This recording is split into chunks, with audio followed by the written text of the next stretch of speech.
پاکستان میں وہ سٹرینتھ ہے ریوائیول آف خلافہ ماڈل کی، ہم یونٹی کے ساتھ آگے بڑھیں۔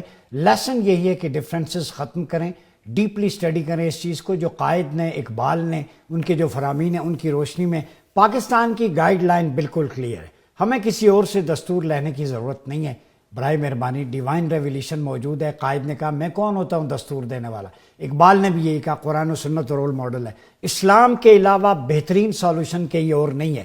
دو چیزیں کر دیں، علامہ اقبال اور قائد کی روح آج پوری قوم سے یہ تقاضا کرتی ہے، مثالی اور فلاحی ریاست بنا دیں، آئیڈیل اور ویلفیئر سٹیٹ، جو مدینہ طیبہ کی ریاست کی عملی جھلک ہو، جہاں پہ نقبا ہوں، عرفاء ہوں، نجبا ہوں، لوگوں کو انصاف دہلیز پر ملے، دوا ملے، بنیادی سہولیات ملیں، امیر غریب کا فرق نہ ہو، جہاں حکمرانوں کے بچوں کا علاج ہو وہیں عام آدمی کے بچے کا علاج ہو، جہاں عام آدمی کے بچے پڑھتے ہیں وہیں حکمران کے بچے پڑھیں، جو بود و باشت عام آدمی کی ہے وہی حکمران کی ہو۔